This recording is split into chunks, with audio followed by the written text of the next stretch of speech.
So the second reason I love real estate as an investment over other choices is the leverage. You can get some leverage on other investments, but with real estate, you can really get great leverage. Let's say you were buying a $150,000 home.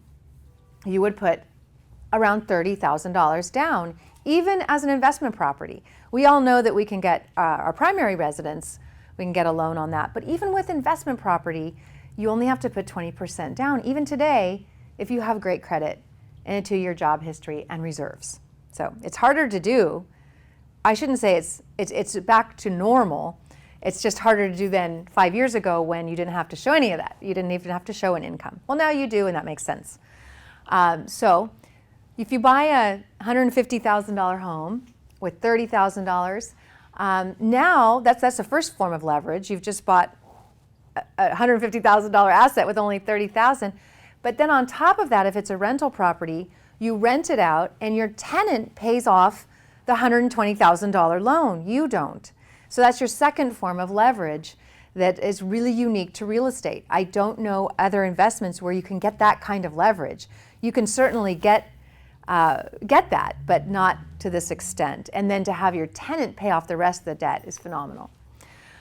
So if real estate did what it's done for the past 3 to 4 decades, which is that 6% annual growth in spite of all the recessions and high foreclosure rates and so forth during those recessions, then that property would be worth $611,000 in 30 years.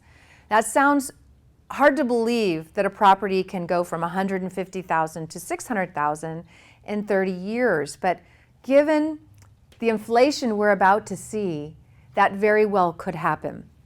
And again, we're going to talk a little bit more about how prices have increased and why that is certainly possible with what's coming. So in 30 years, you'd own the property free and clear. You put $30,000 into it. You've had your tenant pay off the loan. Now you have a $600,000 asset free and clear that's still giving you money every month, still giving you income. But you may be looking at me saying, I don't have 30 years. I want to retire sooner than that. So if we want an accelerated approach, there are some options.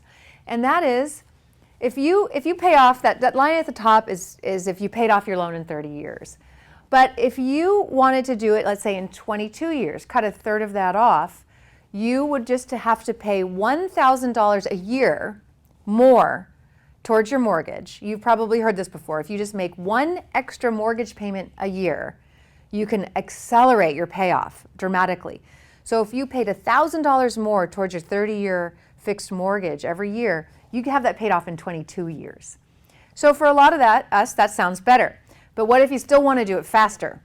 Then if you were to put an extra $2,500 a year to pay off that $120,000 mortgage, you'd have it paid off in 17. And if you paid an extra $5,000 per year, you would have it paid off in 12 years.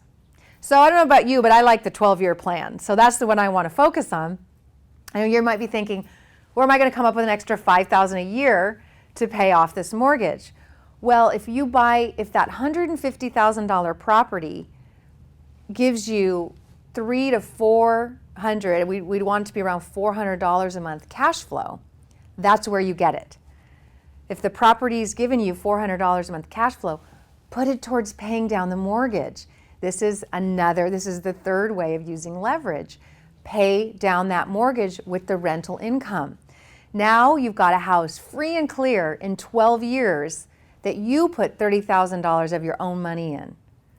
And whether or not it appreciates or not, goes up in value or not, doesn't matter because you own this asset outright and you're generating income now from that for the rest of your life. And I do believe the asset value will go up because that is historically what's happened in a high inflationary period, which is definitely what we're looking at.